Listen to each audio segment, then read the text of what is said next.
신용환의 근현대사 똑바로 보기. 2017년 8월 18일은 김대중 전 대통령 서거 8주년이 되는 해입니다.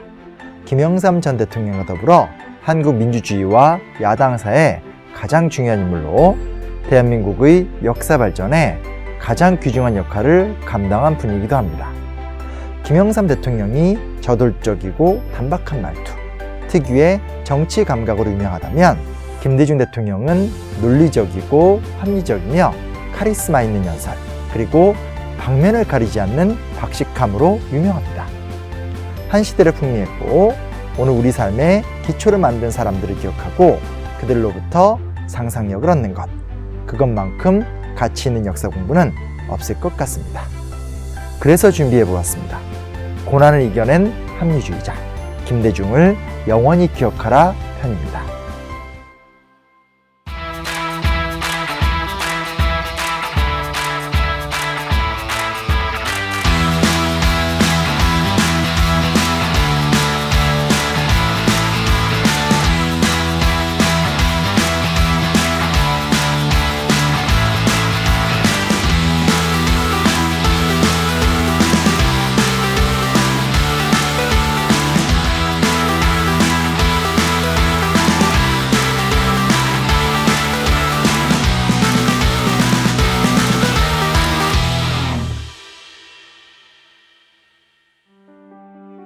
유독 김대중 대통령한테는 최초라는 수식어가 많이 붙습니다. 최초의 평화적 정권교체, 최초의 남북정상회담, 최초의 노벨상 수상자 등등 4차례 대통령 선거에 나와서 기적적으로 승리를 거두면서 우리 역사상 최초로 평화적인 정권교체를 이끌어냈고 햇볕 정책을 통해 북한의 김정일 국방위원장을 만나 가장 의미 있는 남북관계 개선을 이끌어냈기 때문입니다. 하지만 그의 위대한 말년은 어마어마한 고난을 기초로 이루어진 것입니다. 김대중은 일제강점기인 1924년 1월 6일 전라남도 신안면 앞바다의 작은 섬 하이도에서 태어났습니다. 그다지 행복하지 못한 어린 시절을 보내는 가운데 목포상고를 졸업한 후 해방 2년 후인 1947년에는 배안초를 가지고 사업을 시작합니다. 꽤 성공을 거두었지만 6.25 전쟁이 발발하였고 당시 목포까지 침투한 북한군에 의해서 목숨을 잃을 위기에 처하기도 합니다. 이후 사업적 성공과 목포일보 사장 출신으로 1956년 민주당에 입당하면서 본격적으로 정치를 시작합니다. 하지만 온갖 부정선거로 인해 4대 국회의원 선거에서는 출마조차 못하는 쓴맛을 보기도 합니다. 여러 우여곡절 끝에 5대 국회의원 재보궐선거로 출마해서 당선이 되지만 이틀 후에는 5.16 군사 쿠데타가 발생하면서 다시 한번 정치활동에서 고배를 마십니다. 비로소 1963년 6대 국회의원 선거에서 다시 당선함으로 본격적인 의정활동을 시작합니다. 국회의원 김대중의 경력은 참으로 화려합니다. 김준현 의원 구속 동의안을 두고 원고 없이 5시간 19분 동안 펼쳤던 필리버스터는 우리 역사에 길이 남을 사건이었습니다. 또한 매우 합리적인 논리로 한일협정을 비롯한 박정희 정부의 졸속 행정을 비판합니다.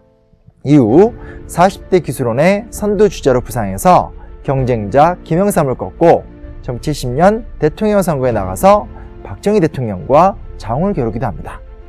삼선 개헌 이후 총통체제와 영구집권의 시대가 시작될 것이다. 단순한 성장이 중요한 것이 아니라 분배, 대중들을 위한 대중경제론을 실시해야 한다. 논리적이며 합리적이되 언제나 대안을 제시하는 카리스마 넘치는 정치가 김대중은 박정희를 위협하며 1970년대 이후 대한민국의 역사적 대안으로 부상합니다. 그로 인해 김대중은 상상을 초월하는 고통을 경험합니다.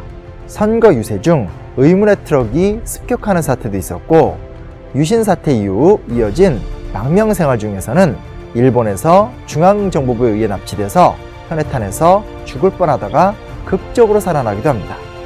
유신 체제가 무너지기 전까지 수년간 가택연금 상황에 몰려 있었고 전두환 정권이 들어서면서 사형 선고까지 받는 등 그는 가공할 고통의 시간을 견뎌야만 했습니다. 하지만 이 과정을 통해 결국 유월항쟁으로 대표되는 민주주의 쟁취에 중요한 역할을 감당하였으며 1998년 외환위기 당시에는 극적으로 대통령이 되어 여러 분야에서 중요한 업적을 이루어냈습니다. 또한 아시아의 만델라라고 불리며 한국인 최초로 노벨 평화상을 수상하기도 합니다. 위대한 정치가, 탁월한 경제가, 능력 있는 대통령, 이런 것들 이전에 인간 김대중을 주동하던 힘은 무엇이었을까요? 국민은 언제나 승리하는 것이 아닙니다. 그러나 마지막 승리자는 국민입니다. 행동하는 양심이 됩시다. 행동하지 않는 양심은 악의 편입니다. 그가 처음부터 끝까지 강조하고 추구한 것은 국민입니다. 스스로 행동하며 역사의 책임을 외면하지 않는 양심 어린 국민. 아마도 그것이 김대중을 대통령으로 만들지 않았을까요? 2003년 2월 김대중 대통령은 존경하고 사랑하는 국민 속으로 다시 돌아왔습니다. 그리고 민주주의와 인권, 평화에 대한 자신의 철학과 소망을 실천하며 2009년 8월 18일 85세의 나이로 우리 곁을 떠났습니다. 인생은 아름답고 역사는 발전한다. 행동하는 양심이 됩시다. 역사는 결국 우리 편, 국민들